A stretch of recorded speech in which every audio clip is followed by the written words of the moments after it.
cup of tea. But I'm British and I can't waste a cup of tea, so I'm still going to drink it. Hello everyone, how are you? Welcome to today's video. I am doing a little shout out today to my good friend, Mr. Clerkenwell Boy. If you haven't heard of Clerkenwell Boy, were you born under a rock? He is an Instagrammer and an amazing one at that. He's actually just like superhuman, but you'll discover this once you start following him. He curated an incredible book last year. Was this last year or the year before? 2017. 2017.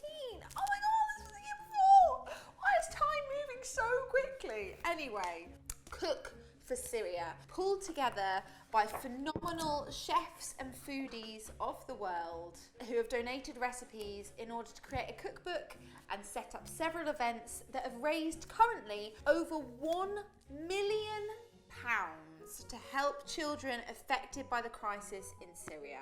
Every single penny is donated to them, everything earned from these. And I just think it's the most fantastic thing. So if I can help support this in any way I can, aka click that darn link in the description box and grab yourself a copy, because not only will you end up with the most amazing cookbook, you will also be donating to an incredible charity and making a genuine difference. I mean, spine tingling happiness and excitement of what they're doing. Oh, Clerkenwell Boy, you clever soul. Not only have they created this, and it is extraordinary, they have now brought out book number 2. And we've now got Bake for Syria, which is baking specific recipes. And I've tried several of these and they are all fantastic. They work a treat and they're full of delicious, great stuff. A lot of guilt-free stuff too, just in case you're feeling still in the, don't know where I'm going with that. So, in honour of these fantastic books, I have decided to create Syrian granola, donated by Dana Elmara of Organic. It's quick to make and it works well as a gift. Delightful. So, we have got to preheat our oven to 160 degrees. We are then going to grab ourselves a nice bowl, 2 cups of oats, get that into our mixing bowl. We're going to add in 1 cup of walnuts that we're actually going to roughly chop. Depending on how big you want them, this is personal preference. Right, I'm going to add these into our oats. Watch me spill it everywhere. 1/3 of a cup of pistachios, which I'm just going to go in whole.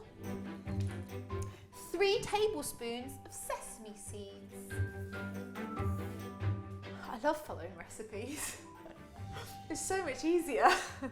Okay, 1 flat teaspoon of fennel seeds. Which again are just going to go in. Then we're going to go with some cardamom. If you can get ground cardamom, then you're going to put in 1/2 teaspoon. If you can't, we're just going to use the seeds from 3 pods. And so all we do here, squish open the pod, out come the seeds. And then we're just going to crush them. If you have a pestle and mortar, that's exactly what you should be using at this point. God, I just can't explain to you how good this smells. Let's take that and pop that in there too. And I'm going to go 1/2 teaspoon of cinnamon. Oh, you just know all these flavours are going to be incredible together. Okay, and we're also going to take 1 orange and we're going to just use the zest. We're also going to go in with some salt. Salt brings out the flavours and everything, so we're just going to do a generous pinch of salt. We're going to grab ourselves a spoon and give it a really good stir. Make sure that all those beautiful, fragrant ingredients are combined. Okay, we're now going to go in with some wet ingredients that's going to help our granola get a bit of colour, add more flavour to it. Where are those cute little spoons? Let me grab those. Yeah! 4 tablespoons of olive oil and 2 tablespoons of honey.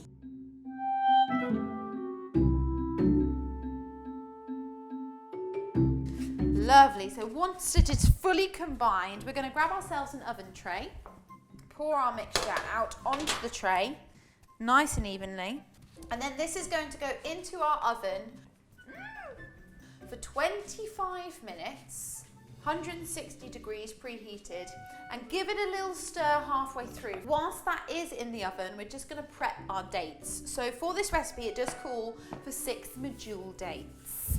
I couldn't get medjool today, but you know what, it doesn't matter. So I've actually just got your bog standard dates that I've already pitted, and I'm going to chuck in a few extra. And we're going to roughly chop our dates. Once that 25 minutes is up and your granola is looking gorgeously golden brown, whilst it's still warm, we're going to add in our dates, and then your granola will be ready to serve.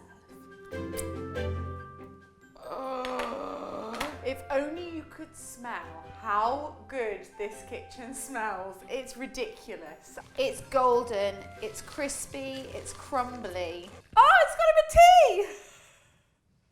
Leave to cool, then store in an airtight container. Shall do. She recommends serving it with some yogurt and some fresh fruit, which is exactly what I'm going to do today. Still warm, from the absolutely beautiful Bake for Syria book. This and so many more are jam-packed in there and worth a try. So please pick yourself up a copy or Cook for Syria. I mean, the choices are endless. And all it's left to do is for me to tuck in.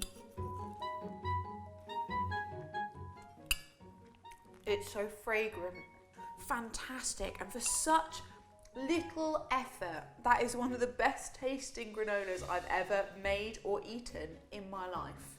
Oh my goodness me. If you like this video and you want to see more from me, then why not subscribe? I'm here every single Tuesday. You've just got to click either that little floating logo or that little bell down there. You know what to do. And feel free to leave me a comment. Feel free to hook me up on social media at the Katie Picks. But until next time, thank you so much for watching. I really appreciate it. Bye!